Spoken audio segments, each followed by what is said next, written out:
can't do it. We'll do it live. We'll do it live. Do it live. I'll write it and we'll do it live. And thing sucks.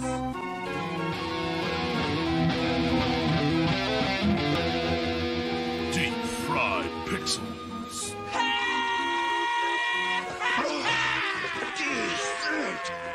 Great, good stuff. I think people are getting really cranked.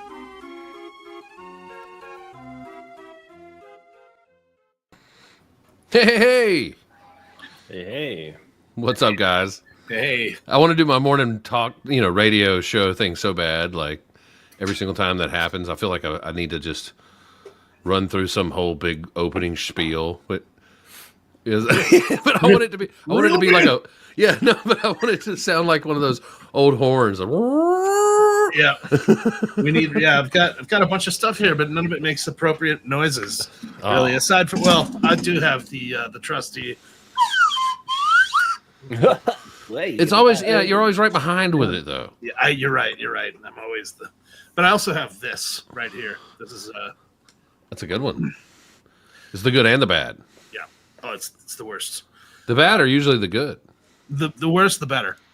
The more, like, if you can actually make somebody like roll their eyes hard enough to have retinal detachment, you've done it.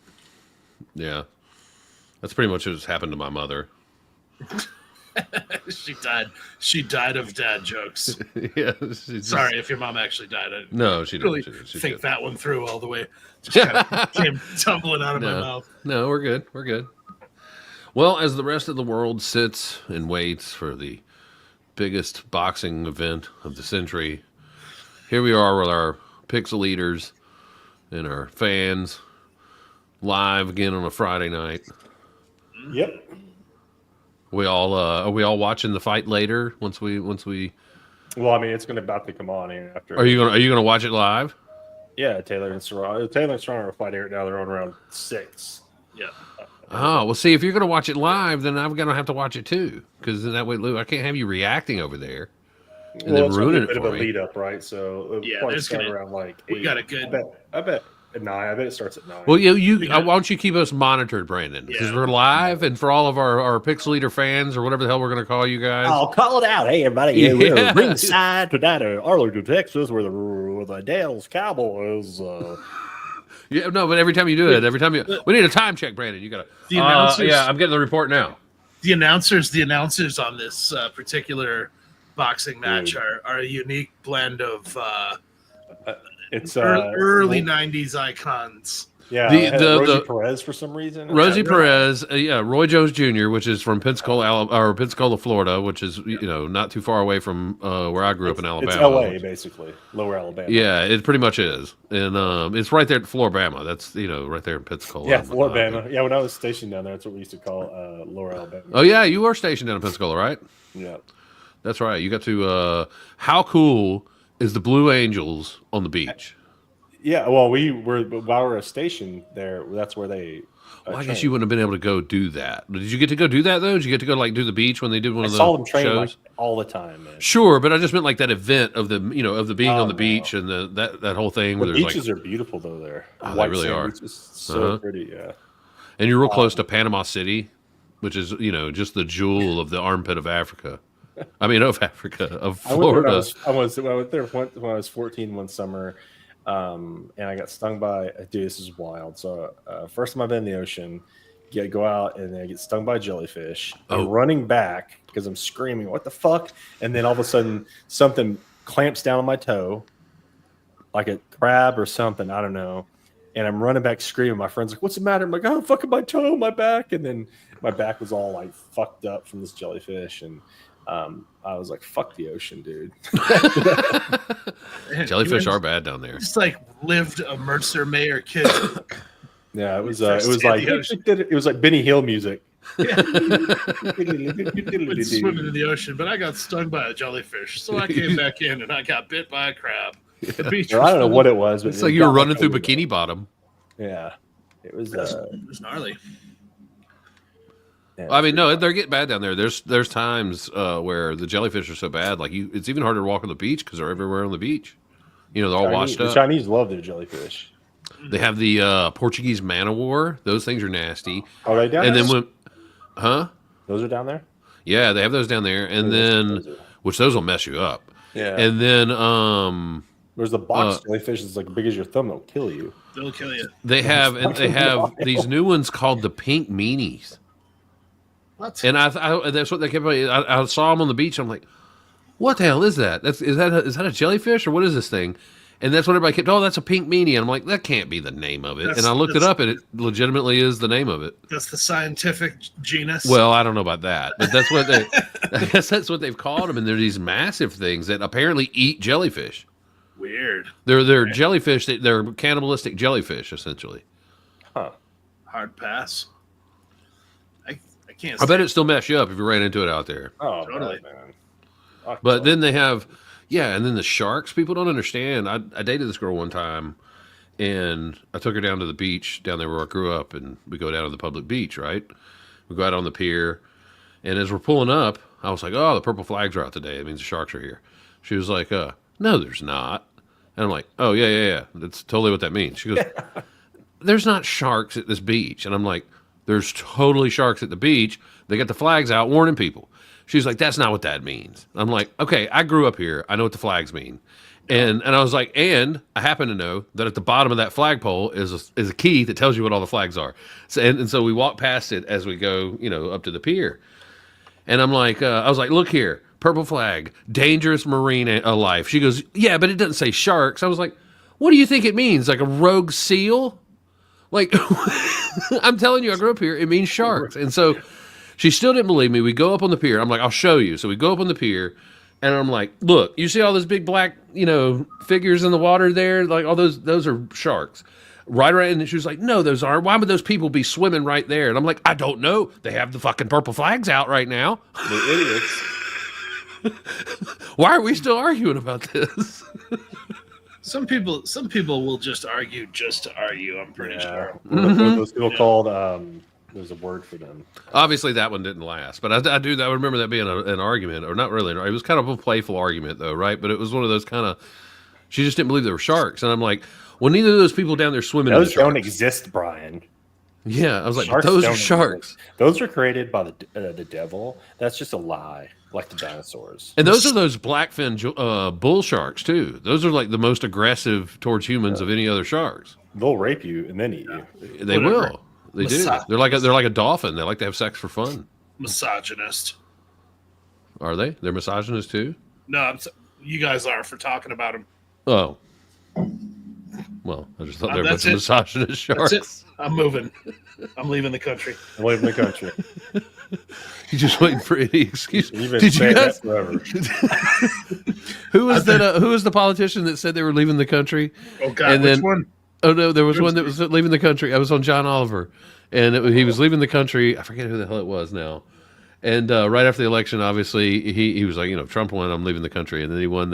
Somebody pinned him to, like, oh, you gonna leave or whatever. And he tried to have like this conference, like this phone conference to like say why he wasn't. And somebody had hacked it and kept putting like a turkey over his head and then giving him like Elvis glasses. That was Michael. That shit was hilarious. It wasn't a politician. It was Trump's old lawyer. Oh yeah, Michael Cohen. That's who it was. You're right. It was. It was Michael Cohen. That's right. Couldn't happen to a better guy. Oh, I know. It was so good. It was so good. Wow. And he kept like trying to cover it up and be like, "Whoever you asshole, I hate turkeys." Dude, I love it. Do this. It was good stuff. So what's up, guys? Visual effects industry, it's booming right now. Let me tell you what, man. It's it's the best time to get into visual effects. Hey, students, you guys looking for a new career? Listen, I got a VOTEC out here in Vegas. I'm teaching everybody who wants to walk in. Just come on in. I'll teach you how you do. Yeah, I know that vocational the vocational guy's telling you about welding. Yeah, screw that. Yeah, we're joking still, right? Yeah, we are. To be a welder, dude. If I'd have been dude, welders make bank. Yeah, one of my favorite things to do, because I got a buddy that he inspects welds for a living, like on pipelines and and offshore rigs and everything. Yeah. And he'll send me stuff all the time. He's just like, man, if you know anybody, like he'll send me pictures of like welds that he's inspected. He's like, if you know anybody who's a lineman, you know, anybody who's out there like working on like, you know, working in cranes or whatever, that kind of stuff, he's like, let them know you care about them.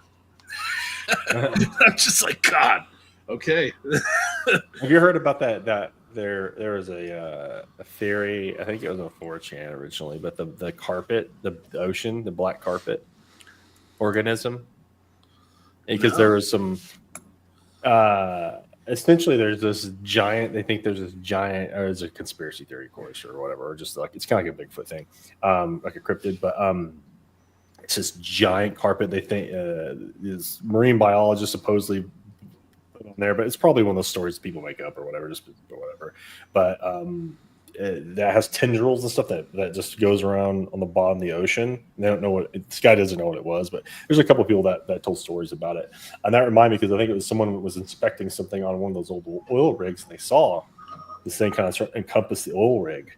And it moved away or whatever, but it was like huge, like, you know, you couldn't see just how big it was. It was so big. It had these giant tendrils coming up and stuff. But it's probably like some.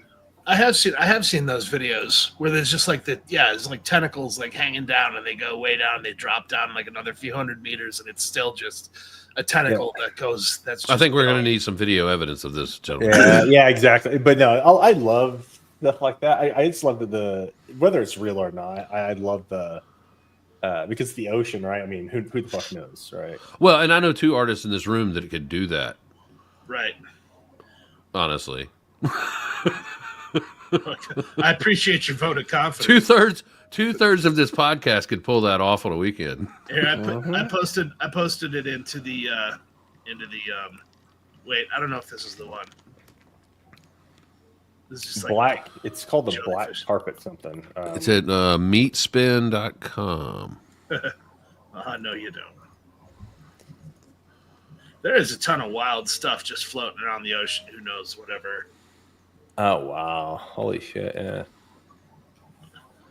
The fuck? The black carpet.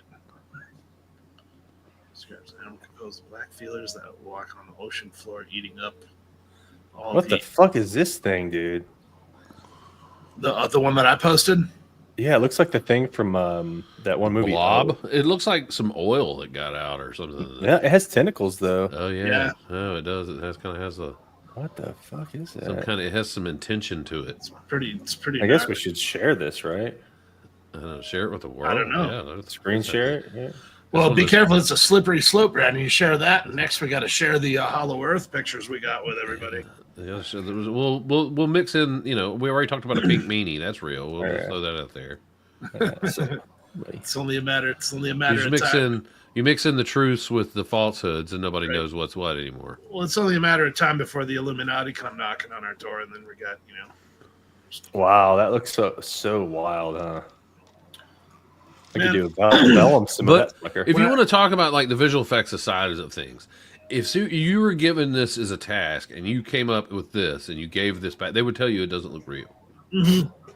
Oh man, dude, there are so many like times I've grabbed like just panos that I shot like out traveling or whatever and put it into a shot. I'm just like, you can't argue with nature. And I get notes about like I can see the clone stamping here on this mountainside. And I'm just like, oh, okay. Oh yeah, you can. I'll pass it on. You got that eye, huh? Wow. But I mean, it's in their defense, it does look similar, but it's not. It's obviously not clone stamps. But it's just funny, man. Like what we've normalized in this industry, and how much it's kind of like I don't want to use the term confirmation bias, but it's something like that. You know what I mean? Where like they see something and they're just kind of like, yep, that's what I figured was happening here. And they're totally wrong, but they're... but that's the thing. Is like, so I totally get the standpoint of there's something off and I don't know quite what it is. All day. I completely understand that. There's something, and not that it's off, not that you did anything wrong as an artist. It's just, it's not quite where I want it, and I don't know exactly how to convey to you what it is that I need to tell you. Sure. What I hate is there's so many clients, or 95% of them, I'll say, that'll just make up some bullshit trying to say what it is that they mean, and it just makes no sense. Like, they use all this extra technical stuff that just doesn't, you know what I mean? That just doesn't need to be there. You know, or using terms that don't apply to what you're doing at all. So therefore, I kind of understand what you meant, but that doesn't, what you're asking me to change, I don't even have, there's not even that here. That's not even here. You know, like, you know, make sure you crank down the chromatic aberration. And you're like, I put no chromatic aberration on it. But okay. Yeah. You know what I mean? It's just because Well, they're throwing out a big term issue with or something people like that. And it's like, what? Why would you throw out a term? You learned a term, huh? Well, I think a lot of times people's visual vocabulary is much different than what reality is. So, especially in effects, they'll say stuff like, "Oh, this explosion."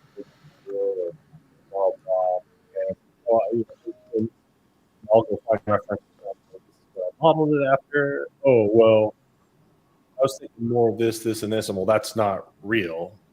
If you want real, we can do real. But if you don't want real, you need to give me more reference. And a lot of people, you know, well, I had a really good art teacher once that told me he had a test for us. He's like, I want everyone to draw a chair. Yeah, so we all drew a chair from our head, our imagination, and everyone's was different. He's like, exactly. He was like, everyone's visual vocabulary is completely different from what a chair looks like, right? Yeah. So this is why we're doing, you know, so it's like you have to have reference. If you don't have a reference point of what you're drawing or seeing, then you won't really have a good basis, unless you have some sort of like crazy, you know, photographic memory or something. But yeah, I see that. Dude, it's every job. Oh, this book doesn't look. It's like, okay, well, just tell me what's not real about it, then, you know. Yeah. We get some good. Well, it was one of my favorites. Was one of the notes we always got. Went back on some blood work one time. And Brandon was there. Milk the apex. It was always a Milk the apex. Yeah, that's what they would tell us. It'd be like, oh, it looks great, but milk the apex. It's like, what? Is that legal? Is that legal? Can I do that? It doesn't have teats. Sorry, it's a teatless apex. It needs to be more milky. Yeah. I mean, I get it, but you know, when you get those, it doesn't. It's such a. I didn't get it at first. I didn't know what they were talking about. Okay. In your defense, you are the artist getting the note. So but I just always remember that one being like, because I remember like you do understand it now. I know you do, but like we sent them like 18 different versions or something like that. And I remember you were just like throwing stabs at it at some point of just like, whatever, man, I'm just running different sims and hoping for the best. Yeah. It was a viscosity issue, really, just because they wanted of a small scale, kind of like ish fluid with a bit more viscosity, so it looked a little like a milk commercial. Yeah, you're splashing milk, and so it has that viscosity. They wanted that thickness to it, you know. So and then we finally got it, but yeah, it was one of those things like, dude, just give a fucking reference, like color some milk red for us if you want. That's what I mean, though. I guess that's my point. Is like you totally like, you know, you're seasoned enough to have gotten to where they needed to get, but like throwing just such a vague note to someone is just like, huh? Mm-hmm. And you know, we get those all the time as artists of just like, and actually, that's how we become you know, we're professionals at taking these napkin sketches ideas and turn them into reality. So like, you know, sometimes it's funny how they can tell us those things and we know exactly what they meant to say. Yeah. Yep. Yeah. And also, it's just good to have a good supervisor, too, to help you decipher. Because it's not your job to decipher the notes a lot of times, too. That's true. Right. But sometimes it is. So, well, it is kind of some, you know, I will say, you know, maybe not if you're in the beginning. If you're in the beginning, yeah, shut your mouth. Do your work.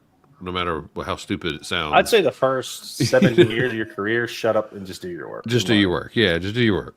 Right. But like you get to a point though where if you do see something that's out of, you know, whack or whatever, yeah, speak up. But like, yeah, you know, even like you said, first 6-7 years, even if you see something that doesn't make any sense, but you've been told to do it, just do it.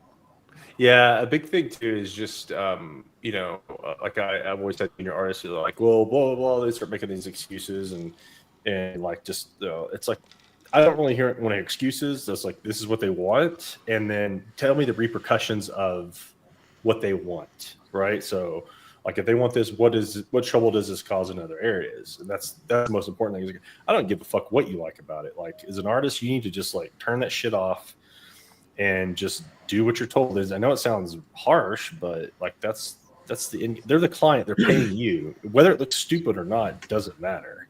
Yeah. Right. Especially when it comes down to like physics of things. And I mean, I know you guys understand that way more than I do, even, which is like there's real physics and then there's movie physics. And it's always movie physics. Like it's always movie. It doesn't matter like how real you think it should look. It's what they want. This wouldn't happen in real life. Oh, it would. The car wouldn't flip no 17 times. not- Yeah, but they've asked for it to flip 17 times. I mean, yeah, and that's all. That all comes down to what kind of like who the director, who the AD, who all the who the showrunner is. All there's there's a lot of chefs in the kitchen on that stuff usually, but it really boils down to like, do you have a VFX soup or somebody who's calling the shots, who is like, I want this stuff to be completely physically accurate versus, hey, we're telling the story, let's embellish. Like, those kind of things are never really made like verbally clear on shows. You know what I mean? Like the artists are kind of left on their own to decipher that stuff. And I think it's not a disservice, because as you guys were just saying, I wholeheartedly agree. Like, the first few years you're working, just pay attention, man. You can learn a lot. A lot of people have been doing just for a long time, and you build your tool set. You might even learn something. You might learn something. I mean, that's what's happening with me right now in games, right? I'm just like, and it's so weird in games. Like, there's this sense of like, oh, I don't want to step on your feet, and I'm just like, dude, just tell me what you don't like about it. Like, I don't. And I even told my supervisor once, it's like, dude, you're not going to hurt my feelings. I'm not attached to this work. Just tell me what you don't like about it. Like, and he's like, oh, no one's ever been so direct with me. I'm like, well, dude, like, I need. Yeah, I'm from Hollywood. Yeah, just like, But I'm here to help. There's no feelings in Hollywood. They don't allow us to have feelings in Hollywood. yeah, like, don't worry, man. And it's hard. And he's like, well, what do you think about it? I was like, honestly, dude, I don't care. No. Like, You should have turned it back around on him. With me about it. You should have turned it back around on him and been like, I've never had anybody ask me that before. That's where I come in and just be like, that's your job, man. And that's what I said. I go, as a supervisor, it's your job. Tell me what I was like, I can tell you what I don't like about this, and this, but I was like, at the end of the day, it doesn't matter. Like, honestly, like, and then that's how I like that attitude. I'm like, well, I dude, do say that to a what? lot of people. Like, it's my job to make you look good. So just tell me what to do. Yeah, exactly. I'll make you look good. Just tell me what to do, and in a very cohesive way, in a respectful way too. Don't like be a dick about it. But, oh no, never be a dick about it. You can be harsh. You can be blunt with me, but don't like be like, this looks like spoiled. Here, let me sit you down and explain how a symphony works to you. Oh shit! I thought Brandon was. He's really angry. He's frozen. He's frozen angry. He froze the internet. He froze angry. That needs to be the thumbnail. That's going to definitely be the thumbnail for this next video. Giving him an old man screenshot. But what's great is he's got the same expression as the two dudes in the background, the Bobs. Like, they're both very angrily giving you a review right now, or all three of them.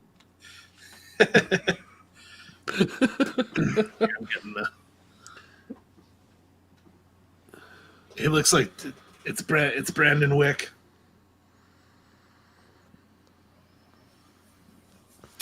Oh, well, no, the fight must have started. He was our timekeeper. It's about to. They got these girls are sitting there talking right now. The boxers. Oh, are they? And they got their eyes like right underneath the eyebrow is just like split, like 2 inches open, and the ring girl is standing behind her. And I saw the chicks fighting a minute ago, and they were getting in on each other for sure.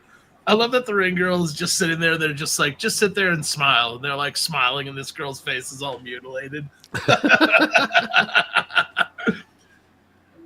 Uh-oh. Oh, what a time to be alive.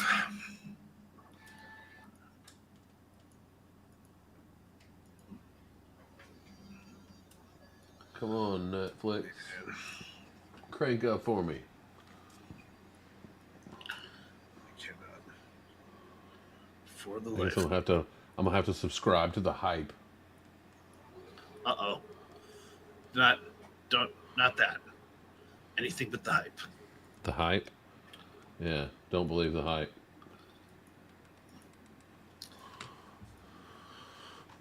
Well, What a cool time. What a cool time the 90s were for music. they were, when they showed, it was pretty funny actually. They showed one of the pre-fights. Since it's on Netflix, they've got all their new shows, whatever their new shows are that are coming out. They've got some kind of tie-in happening in the audience, right? Like, so they had Ralph Macchio and what's his name, Johnny, from Cobra Kai. Yeah.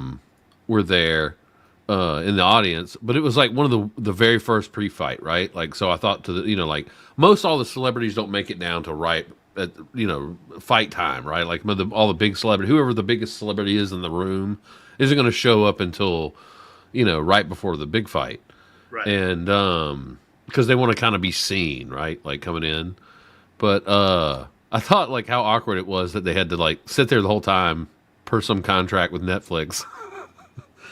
But at the end of the day, like that's not too bad, like of a thing to have to go do, because like even with those two guys being movie stars, they still have to be a fan of our era, and for the Karate Kid and Johnny to be sitting at a Mike Tyson fight, 20 whatever years later, or 30 years later, that's actually pretty cool. That's, you know what I mean? Like I can imagine as people them both being like, hey man, Right. right?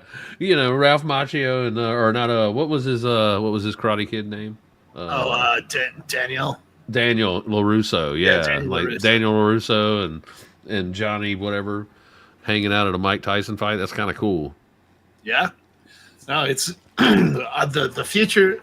The future of our pop culture icons that we grew up with as kids is a little bizarre to see those guys. Like it's it's cool, but it's not to say something's definitely different from like the people that grew up and they're just like, I think we got more of like the William Shatner end of things, where like we don't have any. All of our celebrities that are out in the public eye still are really corny. And we don't have like any. Well, that's what's really weird, though, right? Like we consider, like you and I, we're around the same age, right? Yeah. So we consider someone like William Shatner to be a big celebrity to us, correct? Sure. Not big as in like they're not as big as say Taylor Swift, right? Like I get that, but like Sure. they're still they're a big celebrity, Yeah. and so but what's weird is they're not our celebrity. They're actually like from our parents' generation. Absolutely. Yeah. Totally. So that's what's really strange of how you idolize those different kind of generational things. Like, even my daughter now, she's in her early 20s, and she loves Freddie Mercury and like all kind of 70s and early, like, I don't know. She loves Aerosmith and like all that kind of stuff. And it's funny to me who, how generations idolize certain people that think that are icons, but they're actually icons from the previous generation. Yeah, for sure. If that makes sense. No, absolutely, man. No, I'm guilty. I'm guilty of that growing up. Like there was kind of stars from the 70s or whatever that I enjoyed a lot more than what was available at the day and time. But as a little kid, I remember like always wanting to meet like David Lee Roth. He always seemed like a really fun person to me for some reason. And then I grew up and I was like, oh my God, I'm so glad I never met David Lee Roth. He seems to just be a Yeah, now that maniac. you find out he was Like, a real dick, apparently. Well, I mean, you have Or like movies Chevy where- Chase. I was the Yeah. hugest Chevy Chase fan, thinking, oh, the Chevy Chase has to be the funniest, coolest guy ever to hang out with. But apparently he was a real asshole. Yeah. There's a lot of different variables on all those things. But yeah, it's just like, I feel like David Lee Roth would steal catalytic converters off your vehicle. Now, I nailed it with Bill Murray, though. Because Yeah. apparently Bill Murray's a legend to hang out with. He's got a reputation for being a really cool, like regular, down to earth, Just a dude. person. Yeah. Well, I remember when I lived in Orlando, there was they had built this brand new shopping center with like a Bass Pro Shops and a theater. but it had a bunch of really cool, because it's Orlando, right? Like everything's there is the world's largest and all of this. And so they had like a really cool van skate park there that they actually filmed some parts of the first Jackass at or whatever. Oh, no kidding. Yeah. And they had like all these really cool, different kind of stores. Like this giant restaurant called Murray's, and it was Bill Murray's brother's restaurant. Oh, wow. And it was like a Caddyshack themed big ass restaurant there. And it, apparently that, like it was there for a long time after I'd moved, but like I always thought that was cool. But, knowing Bill Murray, the stories and legend of Bill Murray, I don't know why I didn't hang out in Murray's more often, because he would have been there probably at some point. Right. But I always thought that place was really cool. The legend of Bill Murray. Dude, you hear all kind of crazy stuff about that dude. But hanging out, just crashing weddings and just all kind of stuff. Yeah. You there? You there, sir? Yeah, you good? We'll see. It's still pretty shoddy. So it's because everybody in Vegas trying to watch the fucking fight, man. Every single person in Vegas is betting on the fight right now. Think at the same time, I'm sure people watch Netflix a lot, right? But well, our Netflix went down once the Tyson fight came on. It was just like, nope, you ain't watching nothing. Yeah, so it's starting here pretty soon, fellas. God, look at him, dude. He's is it? What a man. Yeah, it's just they're talking. Remember Mike Tyson? Hold on 1 second. Throughout the years, Mike Tyson was just like the dude that beat up Robin Givens. He had his Nintendo game. He, Don King was wrapped all up in it. Like, Mike Tyson's always been there, just kind of like resurfacing and disappearing and resurfacing. And the last time I remember him showing up into the limelight, and what he bit a chunk of Evander Holyfield's ear off. So Jake Paul is kind of, say what you will about his social media prowess, but I think this dude's playing with fire, man. By getting involved, I hope so. I hope. People are like, he's going to take the fall. Like, and Tyson's not one of these people that will take it. He's not mentally. He won't do that. I mean, hell, even if you honest the Mayweather fight with his brother, dude, Mayweather just wasn't even sweating by the end of it, barely. 12 rounds. Yeah, it was amazing. Mike Tyson is a wild animal, like just flat out, man. The dude is you see him in interviews, you see people talking to him, and it's like there's through the video you can see how uncomfortable that person is.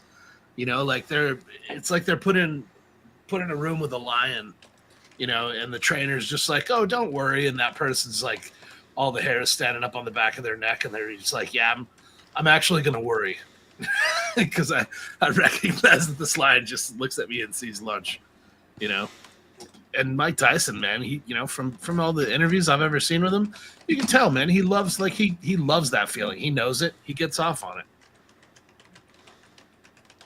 Yeah, I don't know. Like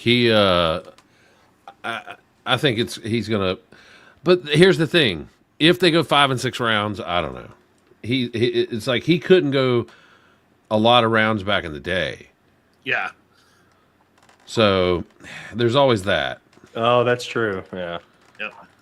Yeah. So if he can just outlast him, which the he is half his age, half his age. He could just cover up and let him fight himself out for the first 3-4 rounds, and then come at him for the last couple, the old rope-a-dope. So I don't know. Hold on 1 second. I got to disappear. I got to find a password to get into my. I can't remember anything anymore. As far as like, so you can't see me. For my Netflix account, because who remembers passwords and telephone numbers? I swear, if I went to jail now, I'd be screwed because I can't remember any telephone numbers whatsoever. I have a whole content plan like that. Yeah. Like you should too. You should. Something happens, so people will have access, or someone will have access to your stuff. Yep, I got a Google document with all my passwords, all my sensitive information. I have one password. And the sharing is set to anyone with the link. I'm kidding. Right now. Oh, I can hear you. Sorry, you just came. There was a whole bunch of jumbled up Sorry about that. I apologize. I started actually streaming apparently the audio as well. So my apologies. We good now? Jerking off over there. Yeah, my bad. I was. It's Rosie Perez really gets me going. Darn it, Yeah, I was Brad. gonna try to turn mine off too, but it didn't seem to help. What do you mean? The audio? The audio, I can hear you, but I'm sure I'm coming through all cut up. I think this whole thing just broke the internet, man. These I guys. I think it's scheduled going this to fight- as well. These guys just scheduled this fight like post-election, one of the most divisive elections I think we've ever seen in our lifetimes, and everybody's just tuning in to be like I want to watch something else besides that. to get it out. Yeah, I mean, right to get away from the fatigue of all the political stuff, but also like watching Cedric into the fight. Entertainer is looking fresh as hell. That's all I gotta say. Yeah, Are we going to get some kind of ban for watching this live and like reporting on it? And I No, don't know. I mean, we're not broadcasting. is that, it. We're that just like talking about no, not at all. And we're not broadcasting any Joe audio. Rogan So does all- he does like, you don't see it. Just does it. Joe Rogan has a better internet connection. We didn't get any of that. I'm sorry. I'm gonna try to stop streaming because it's not gonna come on for a bit, so close it out real quick. See what happens. All right, Stream it on your phone. Maybe you can stream it on your phone Yeah, all right. or iPad or something. You can do it. I believe in you. I'll do that. Well, you're probably rendering in the background, aren't you? You're always rendering. If you're not, you should be. You should be. I don't know what you're doing. Your computer should always be rendering. Man, no way. Thank you for reminding me. I actually had something rendering, and the I had an Arnold render going, like just doing some look dev, and I didn't stop it. Is that Shaq? Yeah. No, Wow. that's not. That's Cedric the Entertainer. That's No, not. but- No, no, that's That's like they half a did it- Shaq. He's No, they completely interviewed- half a Shaq. no. Yeah, Shaq's on there right now. Yeah. Oh, what am I yeah. behind? I must be behind. Hold No, on. you're am I not- probably no, you're too Man. far forward. Poor I'm Shaq. live. Yeah, if Shaq. you go back a little bit, Shaq is. Oh, okay, okay. Wherever See- wherever he goes, he gets nosebleed seats. Shaq's cool. I met Shaq one time. That was he's cool. like a really cool guy. Yeah, he was a nice guy. He's got a line of. I know we're not supposed to endorse anything, I guess, but he's got a line of gummies that they sell at Walmart. Really? Yeah.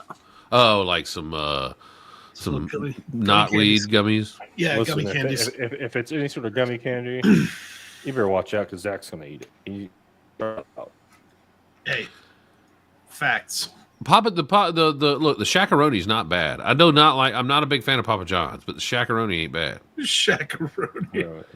Have you not had one? It's pretty good. It's No, like I a New don't York. like pepperoni. It's essentially like a New York style. It makes my stomach hurt after. Pepperoni does. Oh, you got a tendy tummy. Well, no, it's too. I just like a cheese pizza, man. Look, to each their own when it comes to pizza, right? Like everybody got their thing, and that's what they roll with, right? You know what? Or like some chicken on it, maybe. You know what? I gotta go. Gee, Brandon, you just got judged. It's a lifelong friendship just had a line drawn in the sand. I'm moving. You know what, Brandon? You know what, man? I'm moving out of America. This is it. I'm shaving my head. No What's more. your go-to, Zach? What's that for? What's pizza? your go-to pie? Yeah, what's your Dude. za? What's your za? I'm a sausage and pepperoni man myself. Oh yeah. That one, I'm a pepperoni and there bacon. was I'm pepperoni and fucking bacon. I can do pepperoni bacon. Oh, dang it, Brandon! You got locked up again. What good. happened? Oh, I said, that pizza that she made when I was there, that was really good. Yeah, Oh yeah, that you make was- your own, right? Yeah. yeah. My wife makes the They are really good. The best I'm usually pizzas. but that's fucking bomb. It was I mean, I love.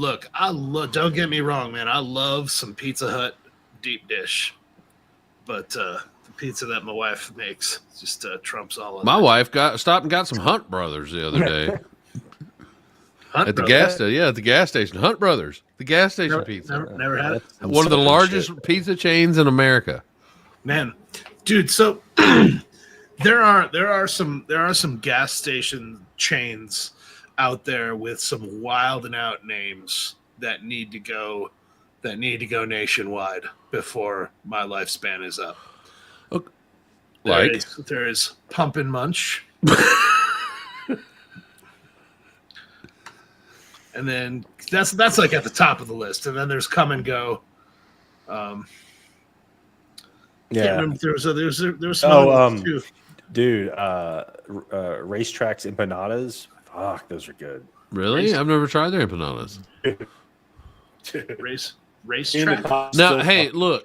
I'll make a whole tie-in with visual effects. Anybody that of all of our listeners, I know we have millions, that are out there now, just on the edge of their seats, listening for any bit of information of how to get into visual effects, right? Because that's most of our viewers are young people that are just trying to break into industry, looking for a bunch of old hats to tell them how to get in there, right?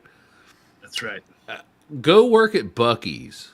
Dude, we just got a Buc-ee's. We just got a Buc-ee's in here in Colorado, and we're getting another one. It sounds like they pay the manager, the food service manager at Buc-ee's, $200K a year. Yep. They pay the shift manager $140,000 a year. Man, for real. Skip VFX, bro. Yeah, go do that. Buc-ee's is where go work at Buc-ee's. You don't have any. You start out as a cashier. Next thing you know, you're running a Buc-ee's, and you're making bank, and you're doing it for a long period of time. That long period of time of money versus being in a world like this, paying back student loans, going from job to job like this. It's a hustle, man. It's a hustle. Takes thick skin. Getting client notes. Oh, it takes thick skin, dog. Takes the real thick skin. Man, I would work at Buc-ee's over client notes ever again any day. I'm not saying working at Buc-ee's doesn't take a little bit of thick skin. I can sure imagine it does too. But you don't feel like crying as much, I imagine. Well, I don't know, man. I mean, it depends. It depends on your location, right? Are you in like a hotbed of interstate commerce, which most Buc-ee's are, No, dude, I think it doesn't matter where your Buc-ee's is. For the first 2 years of your Buc-ee's opening, it's as busy as it can get, period. Yeah, I'd give you that. It doesn't matter what you like. It's just as busy, pedal to the metal, as busy as you can get for the first couple, probably at least a year, I would imagine. Yeah. And it can only get so busy, right?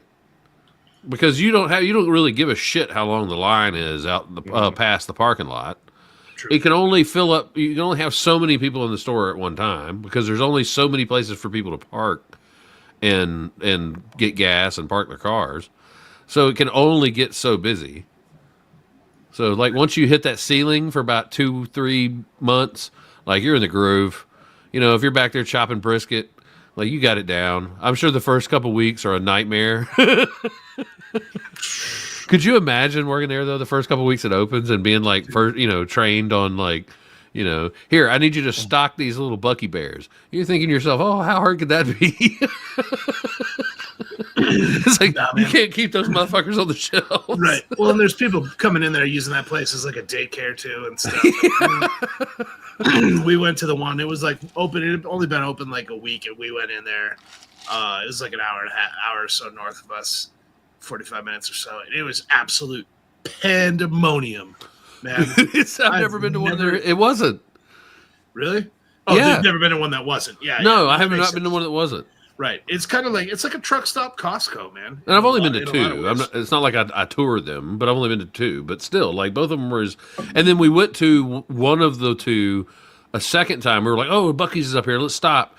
And as we were sat on the off ramp for a half an hour and got to the other side of the off ramp, and then just went straight across because there was no way I was going to wait for another 45 minutes to actually get into Buc-ee's. Because I didn't need gas. I just was going to stop. And I'd already been, so I was like, screw this. Like, it was legitimately, it took us a half hour just to get up the ramp. So it had to have been another 30 to 45 minutes to get into Buc-ee's easy. And why?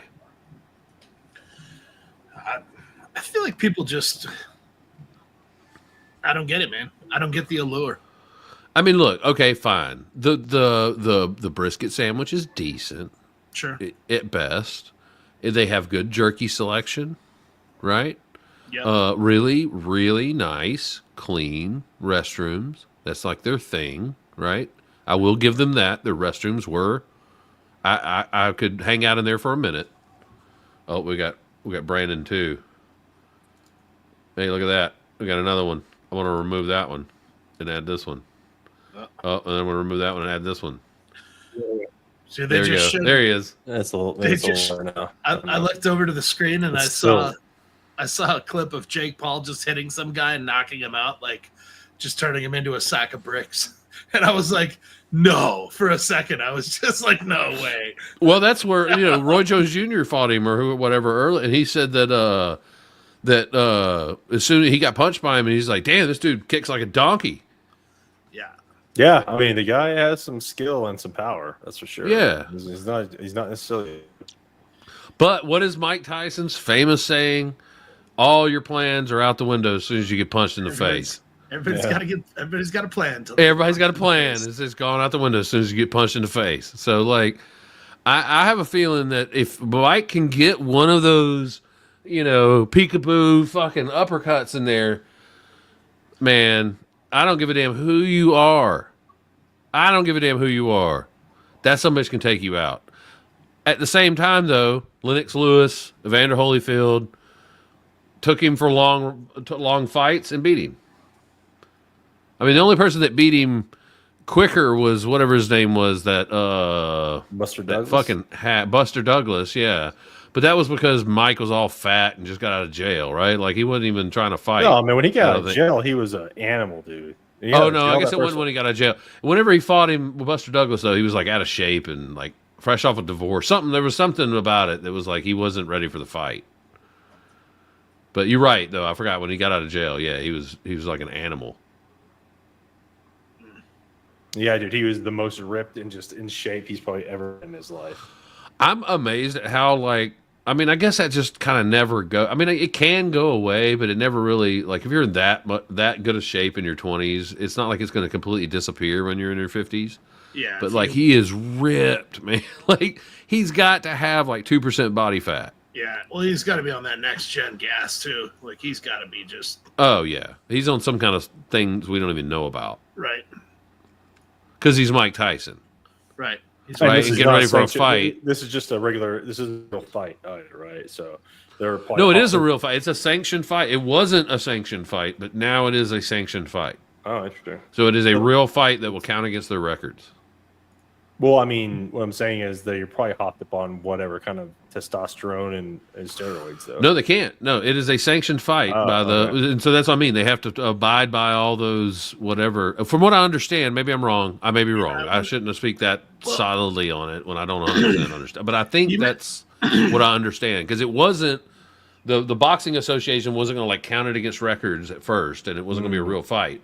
And then from what I understood is that now it is, but I'll leave that up to the experts. Yeah. Go ahead, feel free to leave a comment down below of how wrong I am. Actually, That could be actually we could make that a weekly segment. We could go through all the comments and see Oh, how wrong like I am. none of Look them? how greasy these women's boobies are. Hell yeah, dude.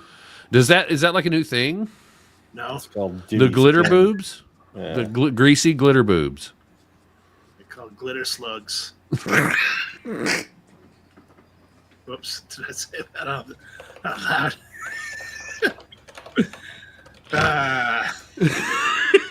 Whoopsie daisy. Love me some glitter slugs. Oh, it's about to start. The national anthem's playing. Are we all live so that we're all on the same? I don't want to I want to make sure we're all watching the same thing. If you just click the live tag, it'll take you live. Yes. I'm watching it. I have it up over here, but yeah, it's Corey Kelly singing the national. Whoever that is, recording artist. I'm not listening. I guess I can't listen, because you guys can hear that, right? Like if I do this, y'all heard that? Did y'all hear that? I didn't hear. Y'all didn't hear that? No. Okay, a minute ago, y'all could hear it though, right? No. No, so no. Oh, I thought so. I thought when I turned it on earlier, I thought the audio was coming through.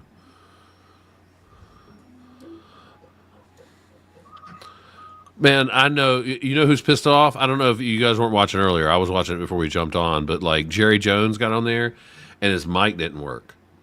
I can't imagine. And he like talked for a long time with his mic not working. Yeah. And until Michael Irvin was sitting next to him and like handing him a mic that like worked or whatever. But I from what I understand about Jerry Jones, he's not gonna be happy about that. Yeah, he's not gonna be too happy. No, he's a megalomaniac. Apparently, like he will fire people. He's one of those kind of crazy. You're fired. He's a real nice guy, really level-headed, and Yeah, seems reasonable. Seems like a reasonable gentleman. Look at the size of that screen. He seems reasonable. I saw that when I first tuned in, they had him on there, and he was scarfing down the mic, and he was just going for it. And he like didn't even realize, you know what I mean? Like he didn't realize his audio was crapping out on him. And I was just like, that guy. Oh, that's awesome. That guy's gonna be mad. And then I looked at the name and I was like, oh yeah, somebody's. Well, they had the promoter on earlier, right? And like the promoter, even which was hilarious. Did you guys see the promoter that was like giving his spiel earlier from the whole thing?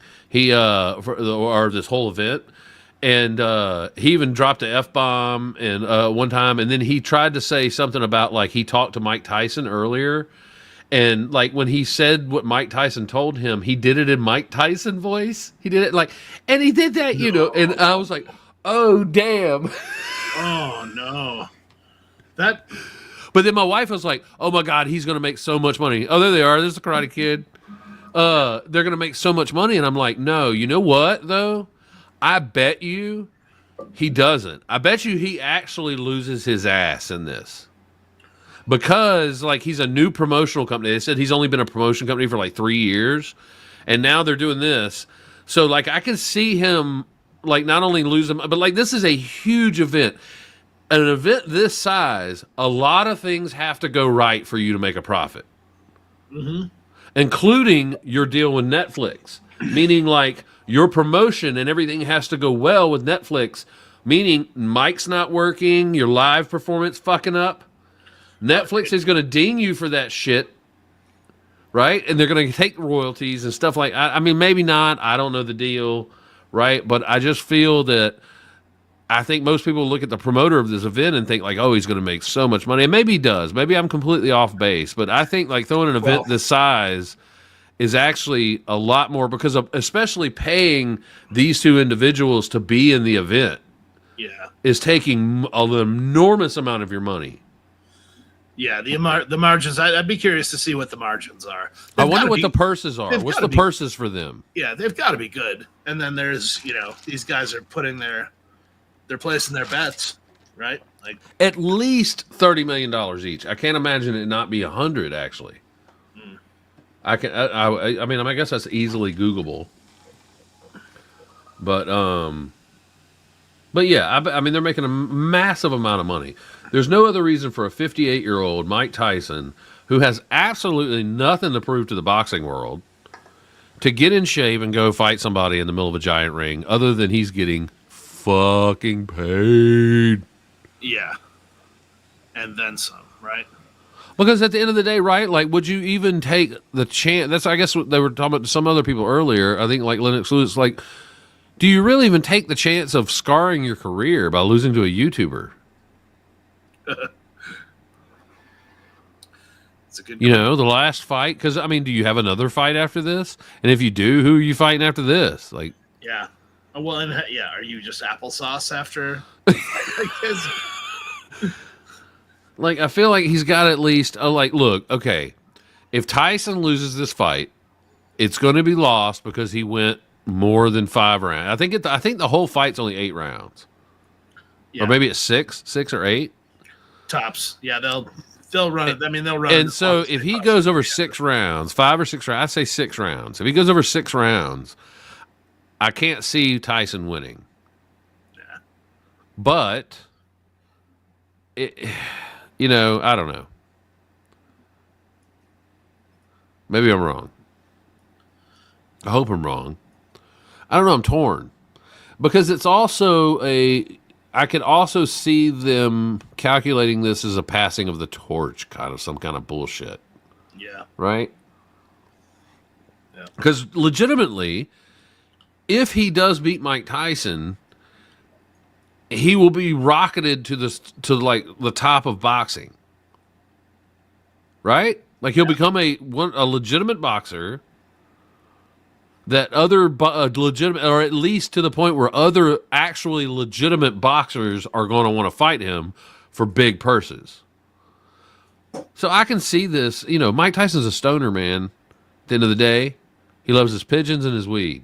Yep. And money. Right? So, like, I could also see him just, like, them coming up with this whole plan and marketing thing of, like, look, there's really no lose-lose for either one of us. Yeah. If you lose, you lost to Mike Tyson. So the fuck what? Right? If I lose as Mike Tyson, it passes the torch to you, and then you get some legitimacy out of it. Right. Well, that's what these that's what title fights are all about. I don't think is Mike even holding? Forgive me, I just haven't been following any of it. Is Mike holding any title? I don't think so. No, I think he was. I don't think he is a current, unless he has like, how they had the smaller championship titles and stuff like that. Sure. When he used to come out, like he had like 5 or 6 belts, right? Like so, he probably still has some of those titles, but I don't think he has the big titles anymore because he lost the, heavyweight championship. Yeah.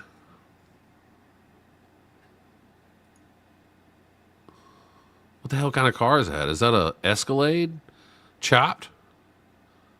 I'm not seeing anything like that. I'm just seeing the stats page.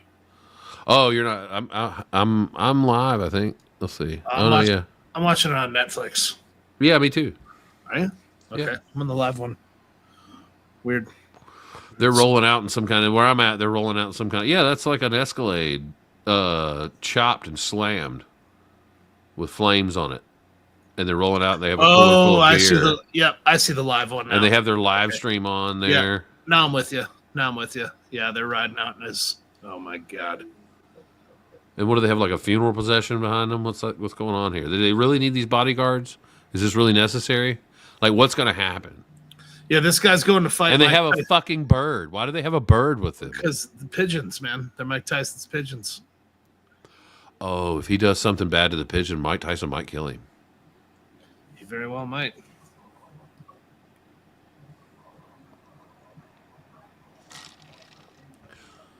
Yeah, Brandon is lamenting of the internet. His place here.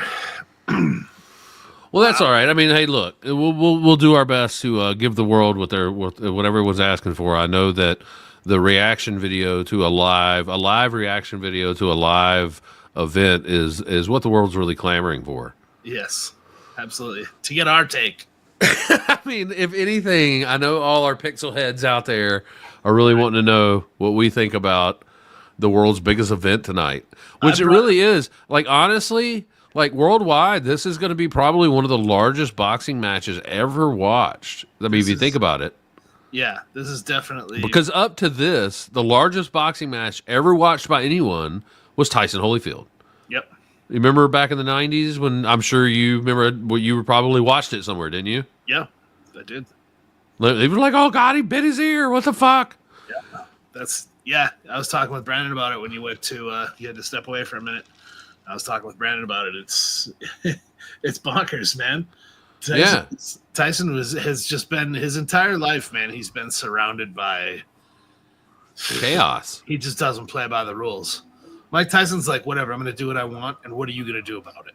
Well, it's funny. What can stop me? Like, that's his entire thing. I went out to Vegas and went to like a weed dispensary, right? And then I went to the dude and I was like, "Look, man, I want some put my dick in the dirt weed." And he of course started laughing. He was like, "Where are you from?" And I'm like, "Currently I'm in North Carolina." He was like, "No shit, I'm from North Carolina." He was like, "I was wondering." He was like, "I knew that's a Southern thing." He was like, "I never hear that out here." He was like, he's like, "Okay, I got you. Here's some of this Mike Tyson weed." And he gave me some kind of, I don't remember what it was. It was one of Mike Tyson's weed. So like, at the end of the day, like maybe Mike does have something to prove, right? Because like he's got all this weed money now too. Like I'm sure he's making money off that. There's zero chance he's not making money off his licensing of that. Yeah. Because he ain't doing shit. He just sold him his name. I guarantee it. Right. And maybe he's got some board of directors title where he gets to pick the best buds that he likes, his selection of what he likes or whatever. But like at the end of the day, he don't do much. Yeah. I'm sure, other than provide his name. And maybe I'm wrong, Mike. If I'm talking shit about you and that makes you angry, man, like I apologize. Come on the podcast, talk to us about it. Like, I'm not trying to make you mad here, man. I'm just assuming. It would be so awesome when we get Mike Tyson on the podcast. That would be ridiculous. Yeah, that would be absolutely insane. I don't know which would be the better route to go. Do we talk shit about him to get him on the podcast, or do we just be like, oh no, sorry, Mike, don't beat me up? No, we get Mike. We approach him on the level. Well, obviously, as we're watching this, what you have to do is be a YouTuber and attack him on YouTube, right? Like that's what we're doing, right? So fuck you, Mike Tyson. You know what, Mike Tyson? I'll slap the shit out of you. Ladies and gentlemen, Bryan Haines says he can beat Mike Tyson. I think I can take him. So there was a Will Smith. I'll fight Mike Tyson for a lifetime supply of his weed. There you go. There's the Will Smith, the DJ Jazzy Jeff, and the Fresh Prince made a song called "I Think I Can Beat Mike Tyson." I do remember that. That was on like their first album, wasn't it? It was like the second. Oh no! My life just took a shit. Oh, dude, it's gonna be. I'm telling you, like there's so many people. It's gonna completely crash servers. Is yours still going? It's buffering. Yeah, mine too. I bet. If only that's hilarious. Oh, there it goes. I wouldn't be seeing this if I had Starlink. I'm kidding.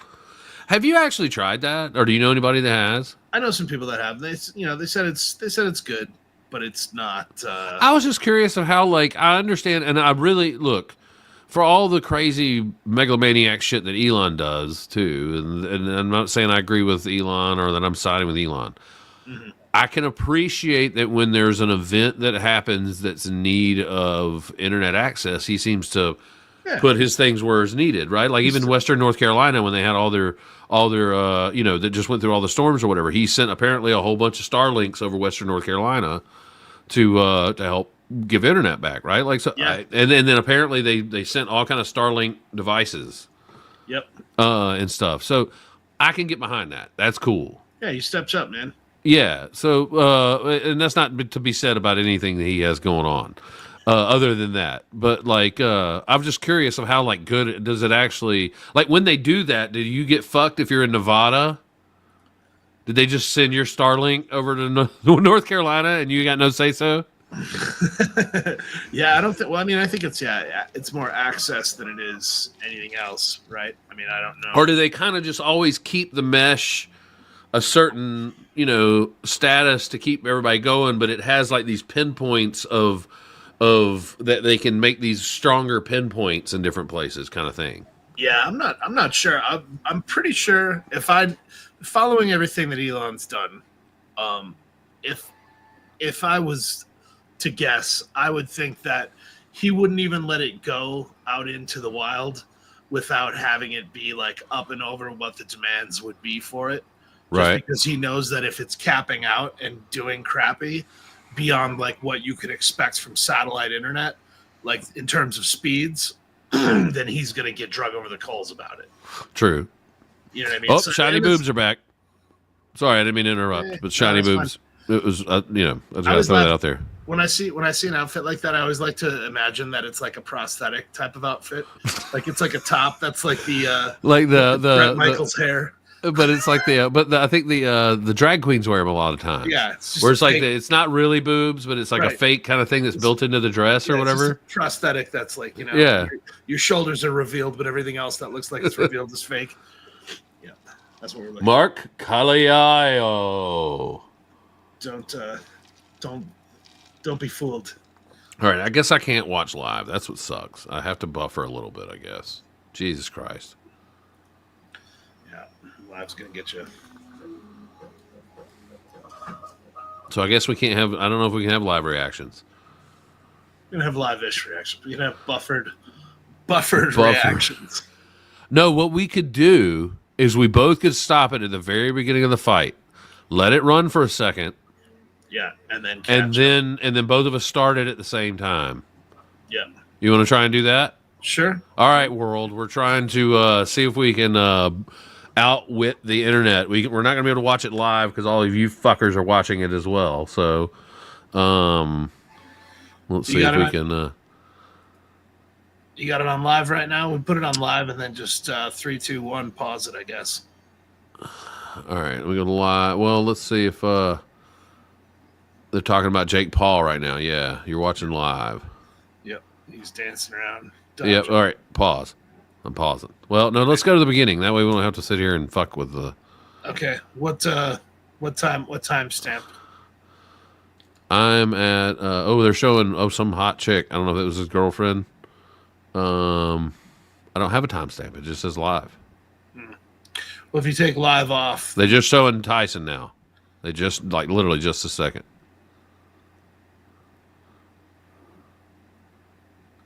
On mine. And I'm clicking live and it's not doing shit. So I think I'm live. do it live.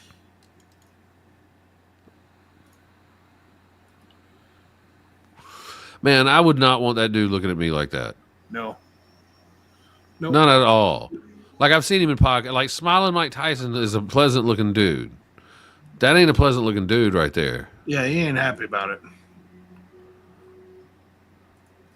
You think he's in mode? He's got to be. He's a fucking, at this point, he has to know how to get in mode. He might just exercise some demons tonight. Shit might be crazy. I hope he does. God damn it, I hope he does. So does everybody. Everybody just wants to see Mike just go all full. You know what will be disappointing, though, if he knocks this motherfucker out in 7 seconds. Right? Even though that'll be full Mike Tyson, right? If he went full Mike Tyson on him, it'd actually be a disappointing fight.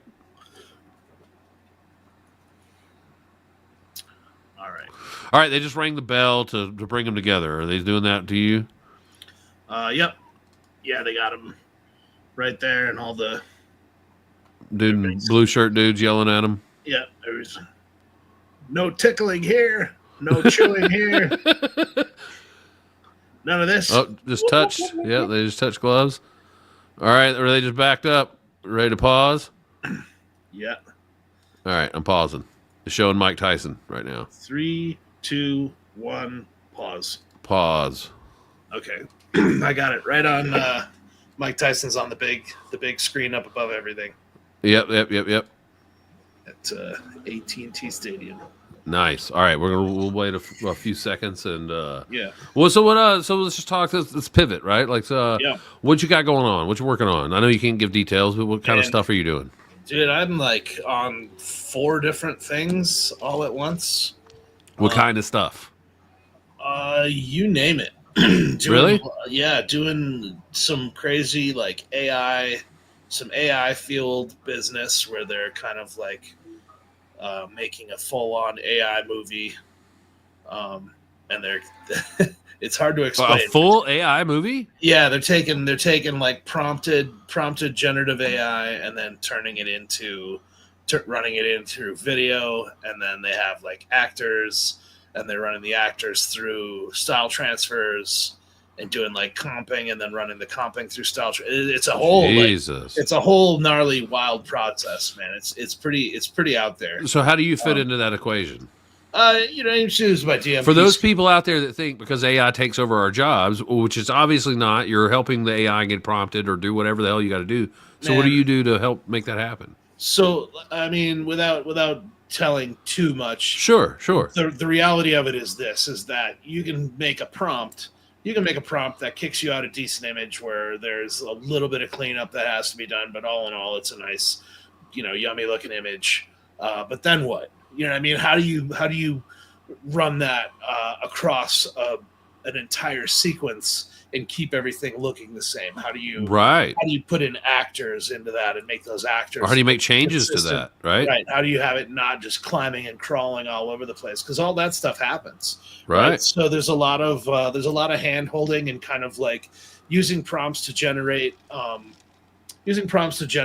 different iterations and permutations of a location.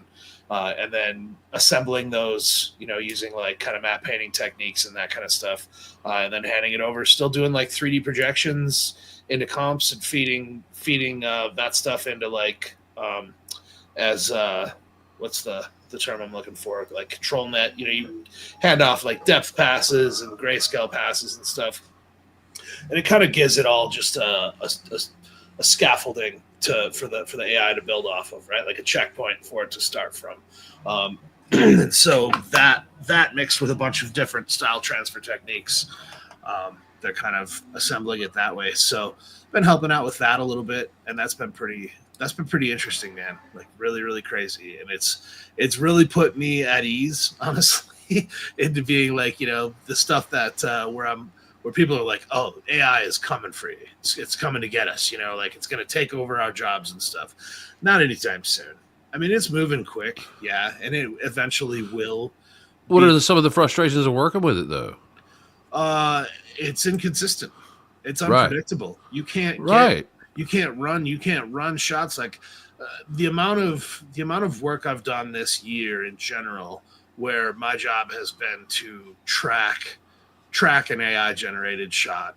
Get a 3D camera out of that shot, create projection geometry, run it through something like Magnific or something like that to get higher res still frames from the frames generated to reproject on the geometry and then run that back out. It's still not really AI. You know what I mean? Like it is, but it's heavy hand holding with it. And I would say it kind of reminds me of dealing with volume stages, where like you get a good chunk of what you need out of it, but there's always a whole bunch of work on the back end to make it work. And you're shoehorning it in, man, because somebody's got to have this nice brand new toy, and it's cool technology, man. It's worth pursuing. I'm not saying it's garbage and it's pointless, but it's got a ways to go. You know what I mean? All this stuff, we got to remember that everything that we do in this industry, like if you're on the cutting edge of stuff in VFX, you're kind of falling behind a little bit. You know what I mean? Like this industry exists on the bleeding edge of this technology, not to say like we're working riding the wave of the future. Like we're sequestered off in our own little tiny world that, we can draw skill sets and knowledge from everywhere outside, and it's always pretty much useful inside of our sphere. But man, we're forging ahead, even when you're doing something that you were able to do 10, 15 years ago. You're still kind of like, when you're mixing that with new techniques, man, that's hybridizing your workflows, and that's being on the bleeding edge. I don't care how what anybody says about it. That's I'll stand firm on that. Yeah. You got to be a real, genuinely creative problem solver to be existing in this industry right now and surviving. Yeah. I'm sure there's people out there who have kind of cushy things that have ridden through the storm, so to speak, and good for them. But man, outside of those things, it's been a jungle. Dude, I got humbled today. I'll give an example of how I got humbled by some AI creativity today. Okay, I have been given a task. I'm not, obviously can't give much away, but part of the task of what I have to do on a current project is an image of a certain place in the world, right? Mm-hmm. And they want to do a sort, like a Google Maps kind of flyby, but zoom in on certain areas in the certain regions that they're highlighting. And during this, it's a documentary, right? Like, so different parts of this area, right? For different parts of the documentary. And so, in one of the opening parts, they wanted to spend some time and money for like one of these big opening scenes. It starts way out in the earth, and we zoom way in on the earth, and we come all the way down into a shot that they already did of a drone shot following a car, right? And they want to come all the way from like outer space to this drone. And our guy that did it did a fantastic job of doing it, right? And I really wasn't paying attention. I was just like, man, he did a really good job of doing that. And then we've had to do some other shots, and I've had to do a bunch of graphics and stuff and some other shots that we had to do. So they've added a few more that kind of match this other style. And so I kind of, I wanted to dig into how this other guy was doing these other shots, because he was doing these really, I started looking at him like, holy shit, like some of these zoom ins, the detail, like where the hell did you get this mapping from? Like, I'm actually blown away. Like, looking at it from an artistic eye and not really thinking much of it, right? But me opening up and going like, wow, like you did a really fucking good job. And so I started digging into the comp, right? To figure out like, well, how did you do this? Like, I need to know now. Like, and even as a senior artist, I still do that all the time. I'll see somebody else that, maybe in stature or their longevity of their career, they're way, not as been in it as long as I have, but they did some really good work, right? And I want to know what they did. Yeah. And so I'll pop it open and I want to take a look under the hood, see what they did. And they had used Google Images and then run their Google Images through Comfy UI. Yep. And then art directed they basically took all their zoom from Google Images and ran all of those in and did and it worked so well. And it didn't occur to me to do that. Yeah. Right? Like, but it makes so much sense. Well, that's one And area. it was like, holy shit, like that is awesome. I never thought of doing that. I'm going to start thinking that way. Dude, that the Google, like, yeah, the upresing of images is probably the most applicable and powerful component of the AI stuff right now. I'll say that I've been consistently using that this entire year for a lot of things, where I'm like, if I have pictures and they're a little bit soft, to sharpen them up using an AI, just go in, sharpen that picture up. Or I get a picture and I'm just like, man, I wish this thing was like twice the size. And I'm just losing too much detail when I scale it up.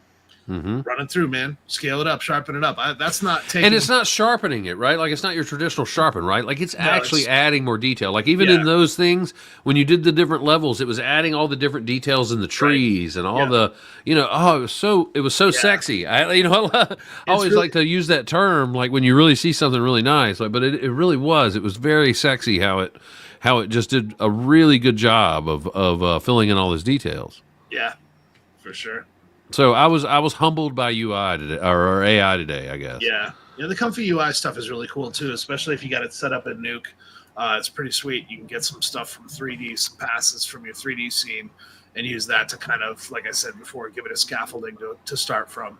And you can drive a lot of keep the structure of your scene and change like time of day or like materials on buildings, whatever, that kind of stuff. It's a lot of really cool.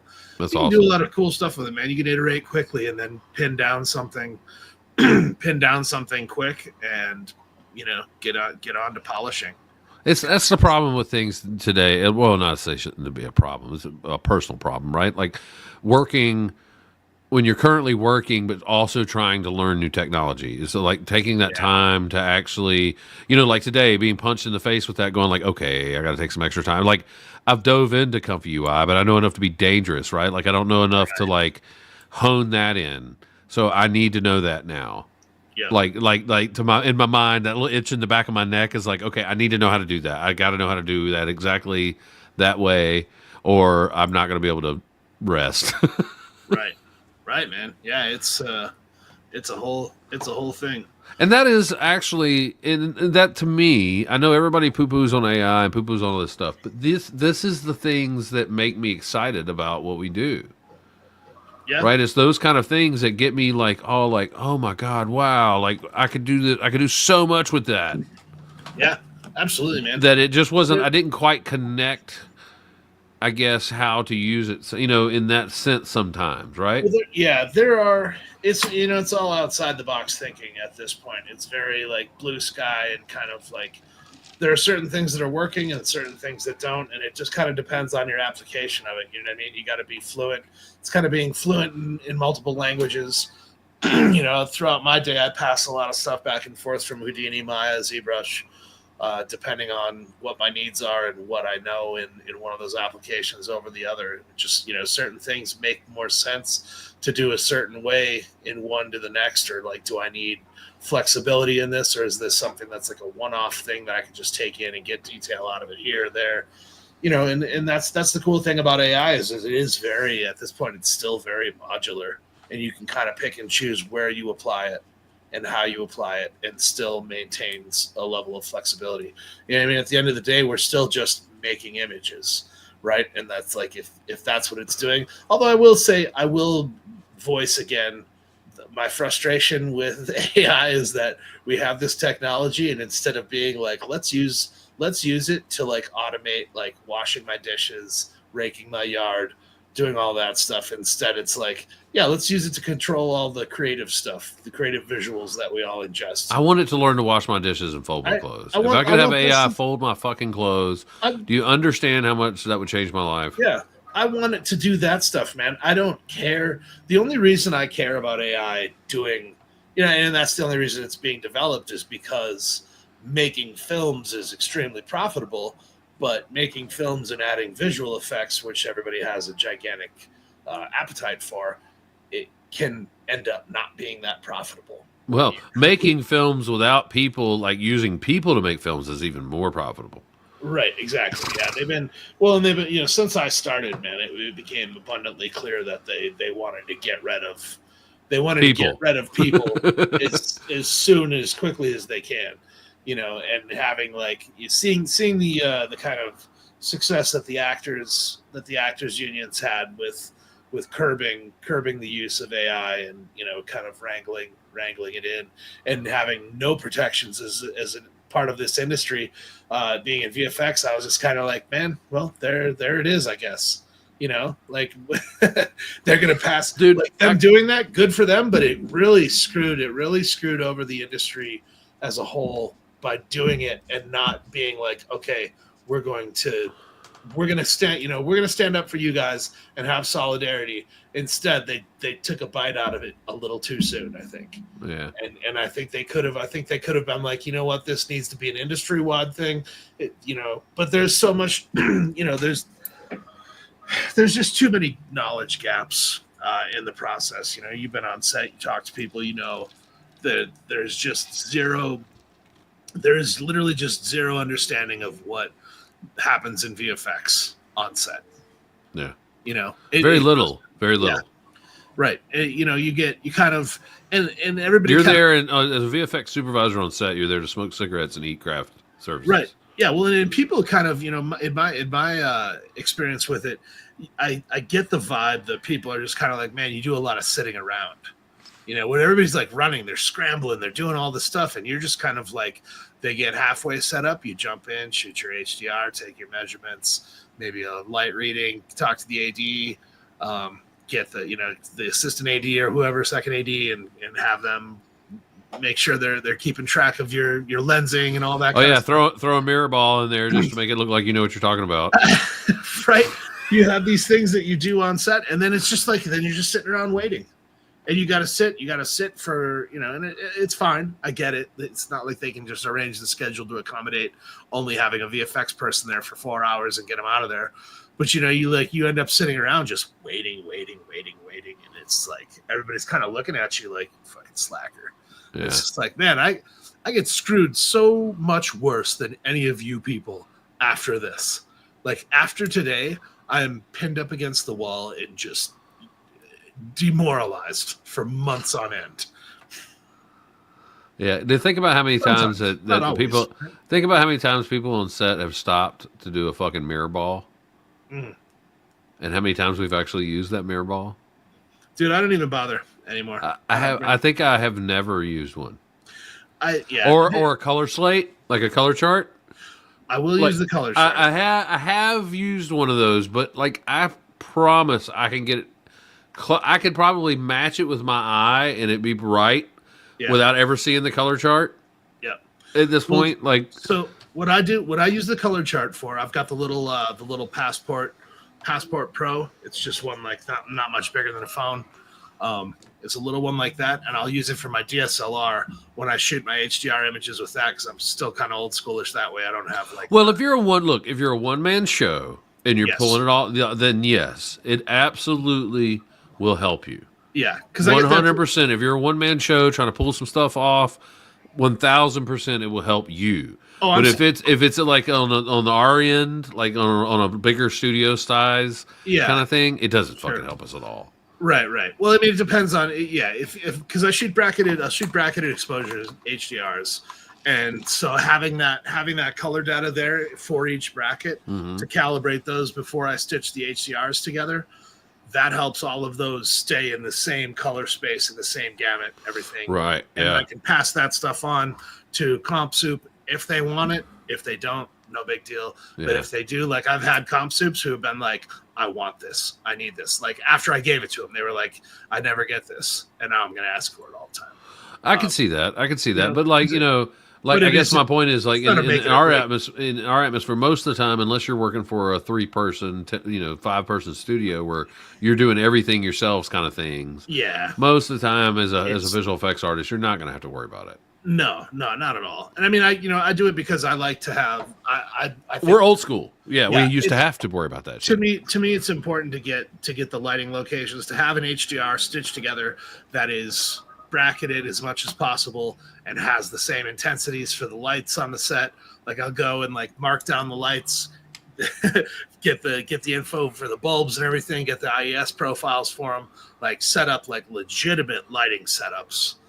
For the shots when I can. You know what I mean? Sometimes you can't, man. If you're shooting a commercial, it doesn't really matter. The important thing there is just get a quick and dirty HDR if you can, maybe a photo scan of the stuff on set. And that way you at least know where the lights are pointed for adding 3D stuff. You know what I mean? That's the only thing that really matters is does your lighting match? There are sometimes it's better. There are definitely some times, and I understand the need to shoot a grid at all times. Like I get that. Yeah. Yep. But there's so many times, like unless you're doing like a full DMP, like in all kind of, like if you're doing, Spider-Man. Yeah. I understand the need for that on every shot. Right. But most of the time, when I'm working for some like drama for BET, I don't need a fucking grid. Like you're not giving me anything that I need to worry about lens distortion on. Right. Yeah. Most of that stuff can be figured out in Nuke by just hitting a button. Right. That's my point. Is like we used to have to worry about it. Remember, like when we first started, they would give you all this shit, and the only reason we know how to use it is because they gave it to us, and we didn't know what the fuck we needed it for, and so we had to figure out why we were using it and why we had it. Yeah. Right. Like, why do I have this silver ball? What is this telling me? Yeah. Oh, it's showing me the whole film crew. Great. What's that gonna do? Right. Oh, okay. It'll show me some brightness. It'll show. All right. Are we ready to try the fight thing now? Yeah. I just got a message that. Oh, okay. Yeah. I don't want to hear it. All right. Ready. Go ahead. Start. Okay. All right. Let me know as soon as you hear the ding to make sure we're on the same kind of time. Okay. This announcer though, like he says so many different things. Shine bright like a diamond. Oh, there goes. I heard the ding ding. Okay, I hadn't heard it yet. Oh, I'm gonna pause for a second. Okay, I heard it. Okay, we'll start back up. Ooh, Mike coming at him.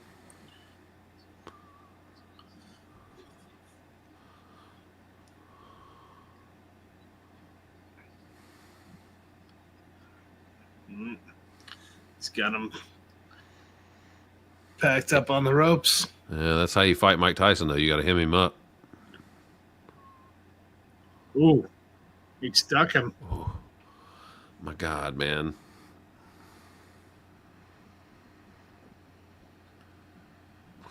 That's a scary man. Jesus. Yeah. Tyson can move, man, for his size. Yeah, like he's so good. It's that peekaboo, man. Have you ever seen him break that down? Yeah. I think these guys are both gassed already, man. I mean, They're look at. no, this is how you're supposed to. This is part of fighting Tyson. You hem him up.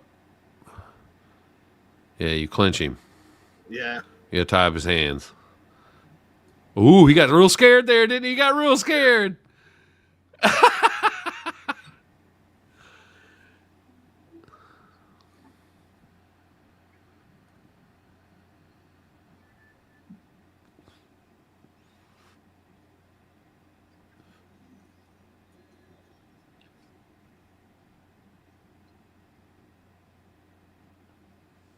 I feel like I should be doing like a commentary here or something. I just kind of want to watch. I'm bobbing and weaving here. Yeah. Jake Not much to say. Otherwise, I won't Oh, he got him in the generals. What do you think a ringside seat costs at this? Oh, you probably can't buy. Two, 3 grand probably if you can Two, buy 3 grand? Ah, that's cheap. I think that's 2, 3 grand to sit in like the fucking lower bowl. Yeah, you're probably right. You got ringside. You're talking about like 100, Yeah. or even if you can get them. That's what I was about to say too. Is I bet you can't get ringside. Yeah, you'd be You're at least 2 or 3 rows back. First level up for the plebs. Everything down in that pit there is, you got to be somebody to get it. You got to be somebody, or I would imagine even the first row that you can obtain is all given out by like promoters and stuff like that. It's probably hard to actually buy. Meaning, like, sure, a celebrity can sit there, but it's only because the promoter let that celebrity sit there. Exactly right. They're doing it to fill, so they got somebody recognizable to see in the cameras. Oh yeah, this is a different thing. I forgot about that. It's only 2-minute rounds, which is strange. It's usually 3-minute rounds. Yeah, so they're doing 8 2-minute rounds. That was like the big controversial rule change. Right. Give him a heavy punch. Let's see here. Gonna get.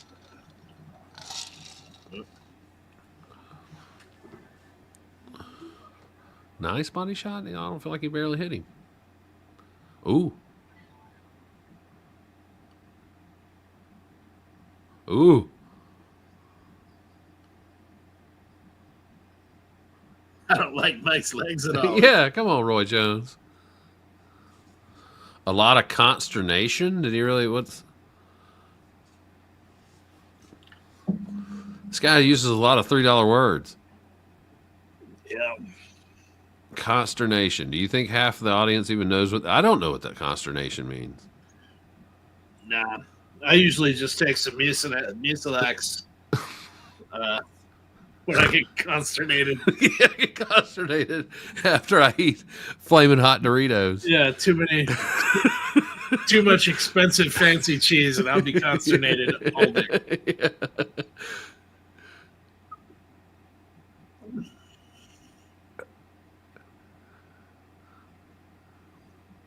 Come on, Mike. Don't be boring. I like how he has his face tattoo on his gloves. Right. I didn't even realize that, man. Good catch. That's funny. Kudos to Jake Paul for getting in there with him, man. Look, I'm telling you, for this purse, I'd take a fight with Mike Tyson. I mean, you say that, but God, like, what is the reality of that? You know what I mean? The reality of that is I get my ass beat, but I'm going to cover my face and head enough, and he's going to hit me one hard time, and I'm going to go down, and that's going to be the whole fight, and I get $100 million. Yeah, well, but that's what I'm saying though. Is like, if it ain't going to be much for you to watch. Let's just, but I'm saying, like, let's just say you or I got like somehow ended up on the receiving end of a Mike Tyson haymaker. Could you, like, how? Would it do permanent damage to you? I don't think I mean? Like, he could kill you with one punch. I mean, could he? Sure. I guess it's technically, but like, I don't know. I'd take a lisp for a $100 million payday. Right. Like, it would be like having a hey look, man. Hey look.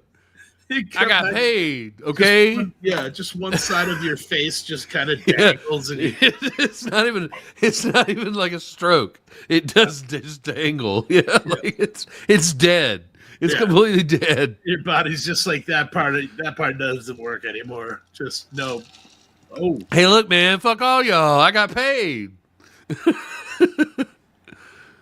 Droopy face and all. I don't give a shit. Yeah.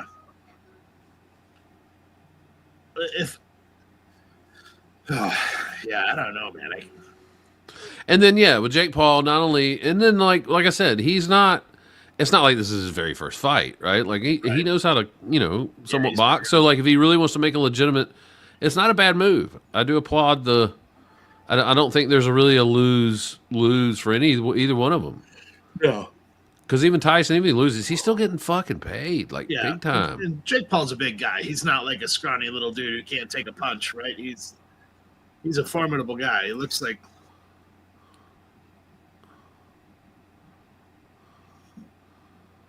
And at the same time, you beat Mike Tyson. It's not like, oh, you beat Mike Tyson. You beat 58-year-old Mike Tyson. Yeah. There's no one's ever going to like take this completely away from Mike Tyson, right? Like meaning like, oh, Jake Paul beat Mike Tyson. No, he's an old man at this point. He's Right. still Iron Mike Tyson, regardless if he loses his fight or not. Yeah. Nobody's lining up to buy a Jake Paul super punch out. Right. And then, what's that big old knot in his spine? Jesus Christ. Look at that. Oh man.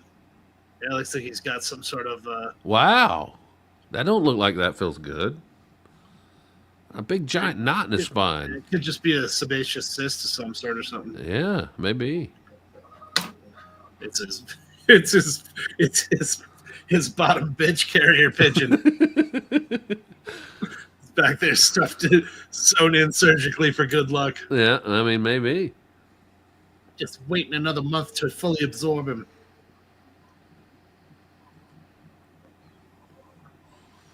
No. Not good at all. I mean, don't he like- didn't look terrible. I don't like Mike's legs. I don't like Mike's legs.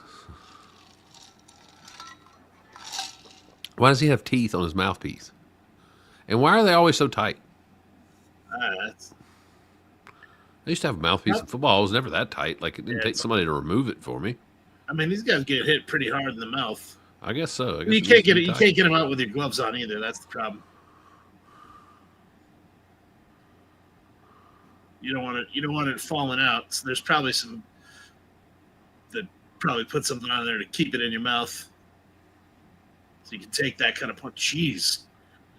Well, he bit his glove. Yeah. That was always a sign.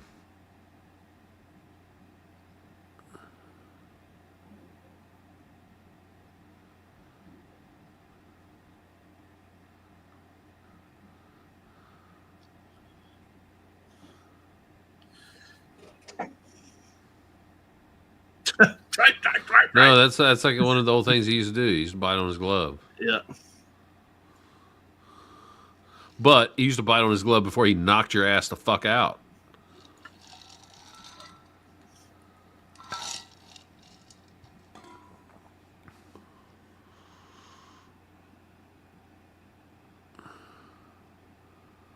Oh, These guys. man.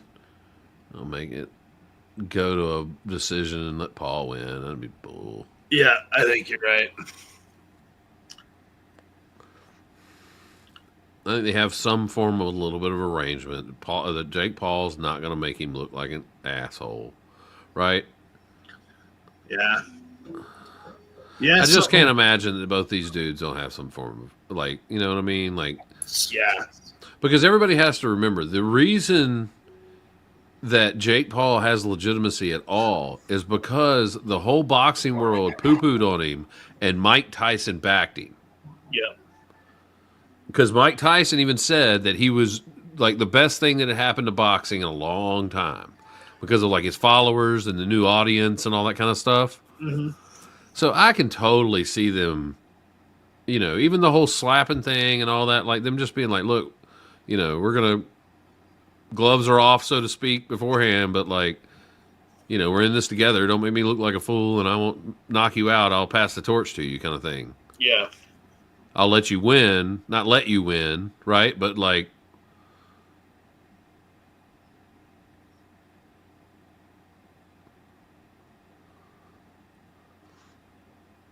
because honestly, it seems like Jake Paul could go a lot harder than he's going, Yeah. if I'm honest. Right. Yeah. How old is Jake Paul? He's like in what, his 20s, 30s? Late 20s, yeah. I think late 20s. Maybe he's early 30s, but I think late 20s.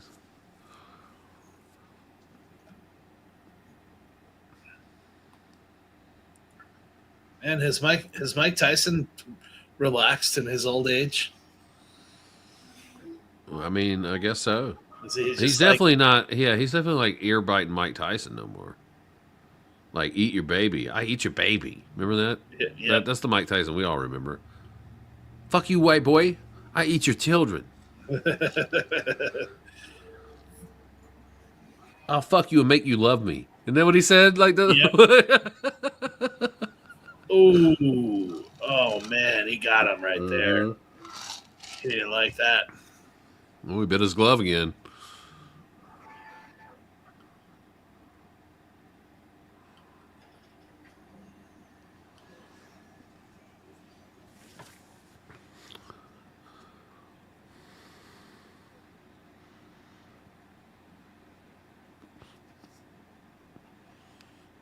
Two-minute rounds. Oh, we're gonna make this the longest deep fried pixels yet. Do it with the skeleton crew. Right. I really hope everyone is watching along with us so that they get the full entertainment value of our play-by-play. Well, we know that. Yeah. Right now, we're 1:30 into the fifth round, and it looks like an old man fighting his neighbor. Yeah. The goal of this is to be able to. If once the bell rings, if you put on Dark Side of the Moon, it'll all match up. Yeah, it does. That's what I've heard. I'm more interested to see who's ringside. Like who got those high dollar seats, right? Like who are these people? Just a bunch of random regular people. Like a bunch of like Dallas real estate people. Yeah. Yeah, this is Texas, right? Bunch of oil folks and ranchers. Where's like the Yin Yang twins and like the real celebrities that we want to see? Where's Daniel LaRusso? Why is Daniel LaRusso fifth row? Yeah. What the fuck? Yeah, he should be in there flashing ring cards. Yeah. Ring girl on his shoulders walking around. Uh-oh. Yeah, they're gonna give it to him on a technicality, man. Nobody's getting knocked out here. No, and it's gonna be he wins by decision and gets a victory against Mike Tyson. He's getting some punches on Mike Tyson, but I don't think he's gonna like knock Mike Tyson out.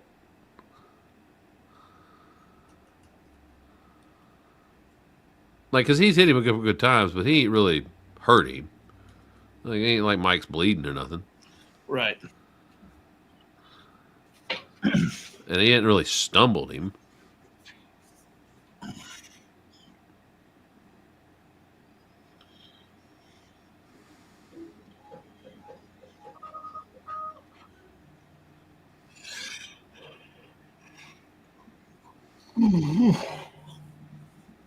Ooh, caught him there. You got it. Oh, Mike Tyson caught the bus right there. Who got him right in the ear? Ooh, damn, he got Jake Paul on the fucking chin. Ooh, I didn't even see that. Yeah, me neither. You're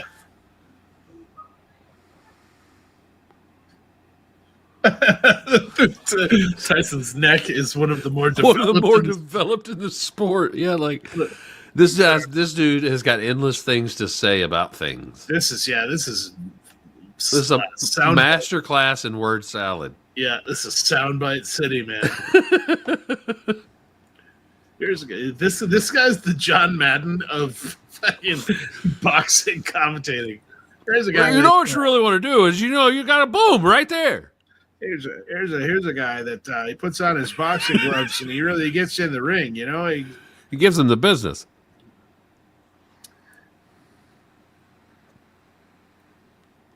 I tell you, if you get a set of gloves on him and put him in the ring, he'll box for you.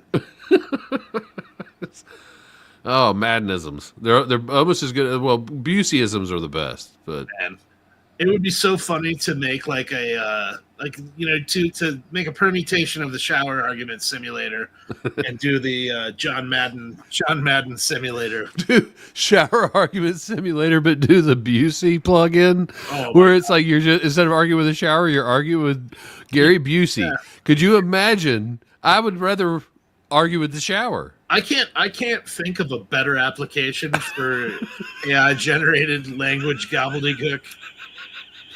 Then the Gary Busey argument And simulator. you got to put Gary Busey in there to argue against himself, and he's just like It just explodes. that would open up a portal. I'm pretty sure. Oh, that's hilarious.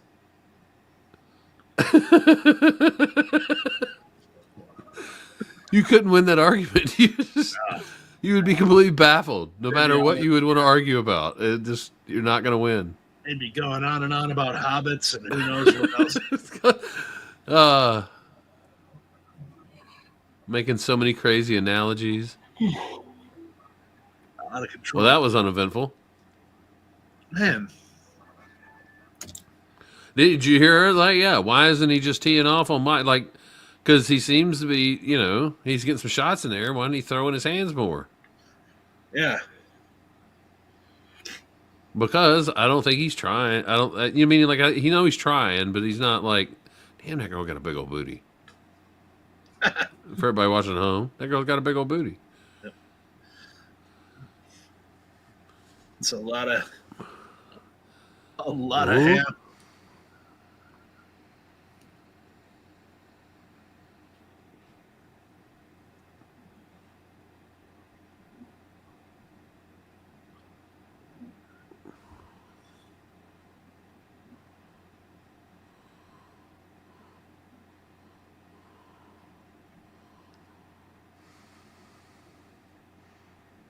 Luminaries, many other luminaries.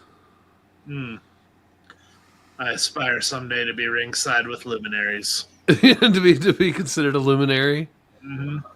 I'm here with the luminaries. I've made it. Do you know that you're a luminary when you're a luminary, or you have to wait for that call out first?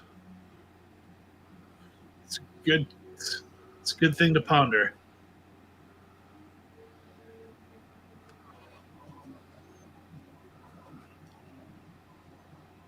They're kind of sad. They're kind of sad, Rosie. Yep.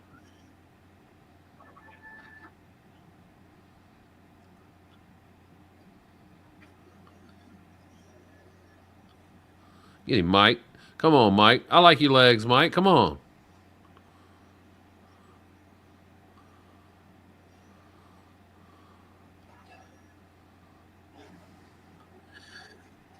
So will Mike Tyson ever box again after this? That's the question. I hope not. I hope this is his. I think that's what this is. I think this is a passing of the torch. Yeah. I think it's a little bit of a exhibitionist kind of, not pre-planned, but like, I think both of them are okay with whatever happens. I mean, like if he, Jake Paul going like, hey man, if I come out there and you knock me out, okay. Yeah. I can at least say I got knocked out by Mike Tyson. Like, I would imagine, you know what I mean? Like, that ain't a hard, that's not a bad badge to wear, if I'm honest. Sure. If you're going to take an L as a boxer, being knocked out by Mike Tyson isn't a bad one to take.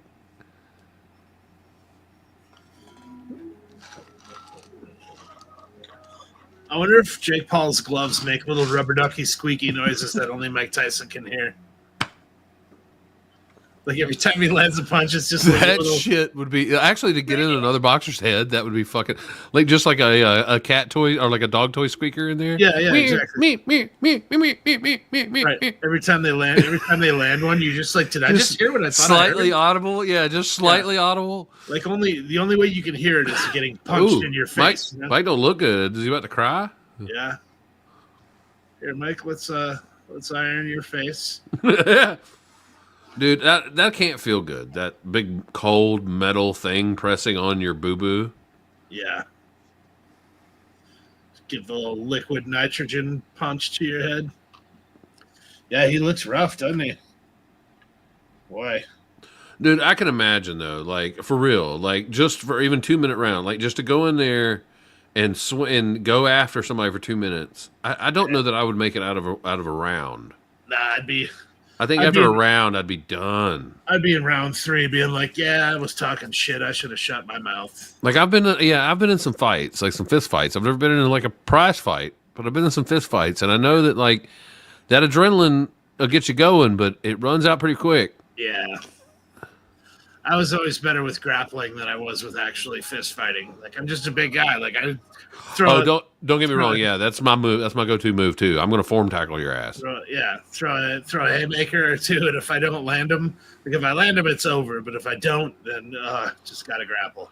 I had this argument when I was in art school about like this other guy that was in there he was all big ass talking about, and like he knew some kind of taekwondo or something, I don't know, and he was always talking about how deadly he was and blah blah blah blah blah. And he was just this little wormy dude, and I told him that like, look, motherfucker, if I'm in my 20s, and I was like, I'm not going to stand here and go toe to toe with a little dude like yourself.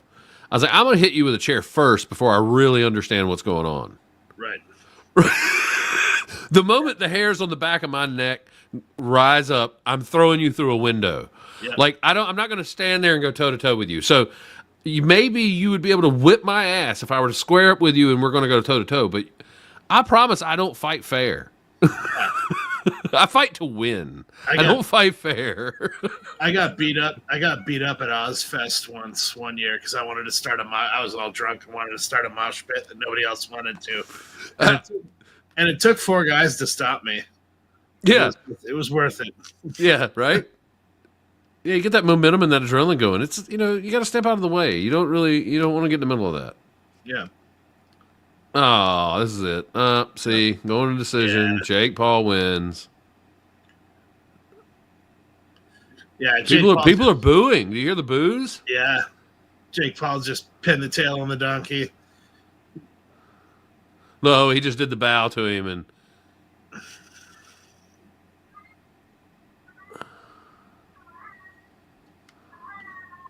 wait, what? Yeah. I told you. Yeah. I think that was pre-calculated. Yeah.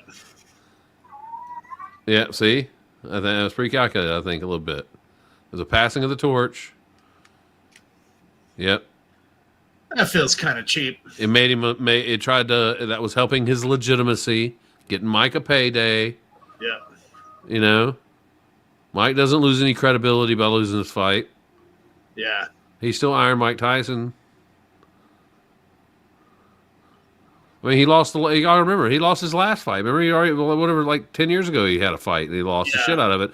And at the very end of the fight, what did they say? Well, hey, Mike, what do you want to say? He was like, I just thank you for the payday. I really appreciate the payday. Remember that fight? Yep. Oh, man. Well. Yeah. Boo. Boo. Well, you know what? That's been another exciting episode of Deep Fried Pixels. Yeah. We ended with we're not trying to spoil anything. If you're watching this and you're still wishing to not know what the outcome of the fight is, fuck off, both of y'all that are watching, that listen to us right now. Right. Tanner, I appreciate you, but Mike Tyson lost. Yeah, roll tide. Roll tide. Have you seen the? Wait, before we go, did you see they have a new commercial out that was like, make sure you know how to chant for your team before, or I forget how it is, but it's like the guy comes out there and he's like, high tide! High tide! And like all the guys are getting off the bus and he's like screaming. He's got the Alabama hat on. He's like, high tide! Yeah. And like everybody's like looking at him like, what the fuck's he talking? Gotta be trolling, man. Oh my gosh. That's too funny. I don't know if it was a Snickers commercial or what it was, but it was pretty good. It's pretty good stuff. That is good. Well, next time maybe we can get back with the full crew. Yeah, we can get the Gene Master and Mr. Las Vegas. Yeah. He actually lied. He didn't have internet problems. He just quit. He had to go down to the sports book real quick and put his money on Jake Paul. We all understand. He's a big Paul Brothers fan, so. Yeah. He went to the Poly Market headquarters and put all his crypto on Jake Paul. Every crypto I have. All of them. Should have done it. Well, thanks for watching, listening, whatever you got to do. We'll see you next time.